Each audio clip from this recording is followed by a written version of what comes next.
I'm telling a story. Awesome. I was so nervous. My girlfriend she's like a sophomore in college, and I'm 17. And I don't know how many of you are Catholic, right? But on Easter Sunday is when like everybody who used to be Catholic comes to Mass. And my girlfriend, she reads the Bible, from at church.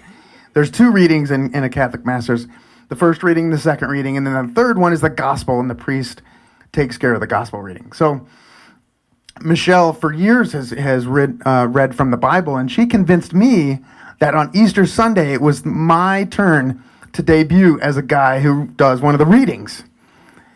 And so I'm super nervous because I've never talked in front of a large group of people, maybe not even more than 15 people. And I'm also really nervous because after Mass, I have to go to her house and meet her entire family for the first time. She's a good Catholic girl, right? And her entire family is Karen and Cindy and I can't remember. She's got like 5 brothers and sisters and a bunch of brother-in-laws and all these nephews and nieces. And so I'm not only nervous about being at church, but I'm also nervous about meeting the family.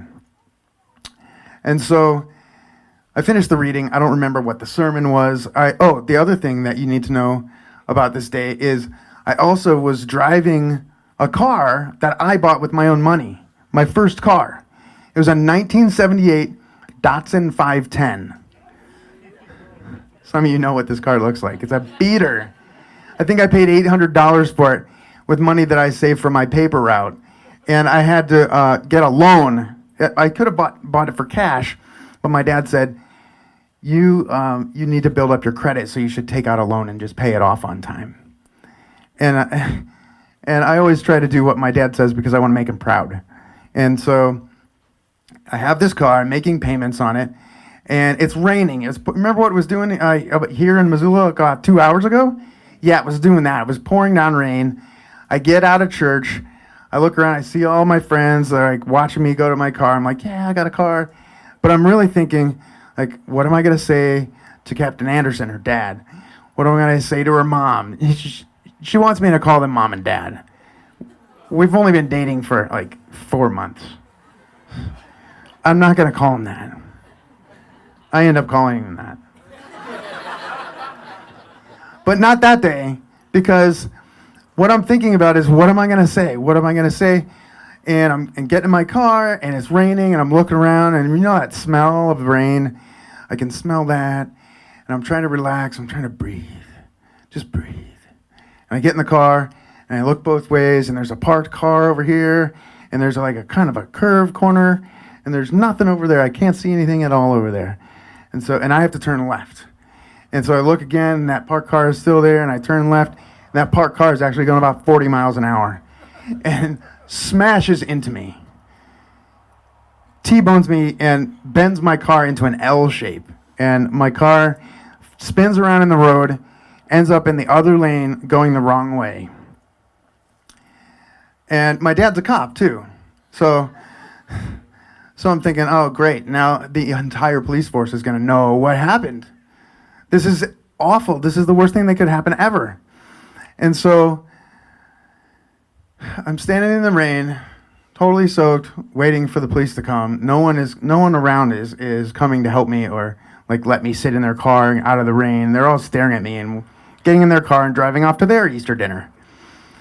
And I told my parents, like, I don't need you guys. I'm driving over to Michelle's house. I don't need you. Can just go home. And so now I'm standing out in front of my wrecked car, staring at it, not knowing what to do. And so the guy who hit me stopped, pulled over. He comes over. This is way in the days before cell phones. And he wants to see my insurance papers. And I'm like, you want to see my insurance papers? You hit me, pal. And so I go get my insurance papers, and he's writing down all the information. I said, well, I want to see yours too. And he's like, okay. And so he goes and he gets mine. We're exchanging information. The police show up. And I know everybody on the force. at the time, it was Officer Tom Tomlinson that showed up, and he's like, Mark, this is awful. And I said, I know, right? And I'm trying not to cry, right? I know that no one would notice because it's raining so hard, no one would care. And he says, you should get out of the rain, just go sit in the car and I'll be right with you. And so I'm like, is it open? He's like, yeah. So I opened the car, shut the door. Well, if you've ever been in the back of a police car, you can't get out from the back. So I'm sitting in the back of the police car going, well, this is great. And in the old days, they had, I haven't been in the back of a police car anytime recently, so I don't know what it looks like now. But I know it isn't this. They had waffle gates, like that you put in the back of your Subaru so your dog doesn't get in the front. It's like that. And my dad used to tell me stories about prisoners who were being real jerks and spitting and calling him names. He would pretend to see a cat in the road and slam on the brakes. They'd have a waffle face. So I'm hanging onto this gate, looking out the window at the rain coming down. And the Tomlinson gets back in the car, and the guy who hit me drives away. And I'm going, where's he going? He's like, how did this happen? So I explain everything, how it happened. This parked car hit me. He's like, that's not how it happened at all. The car wasn't parked. I said, well, it sure looked like it to me. He's like, you need to pay better attention. And I'm like, why am I all of a sudden a victim here? So he hears my story. He writes it all down. And while he's writing it all down, my dad walks past the cruiser, and he sees me in the back seat, and I put my head on the windshield, trying not to look at him, and he taps on the windshield. And he just does this with his hands. He does the I love you sign. And I start to cry. That's it.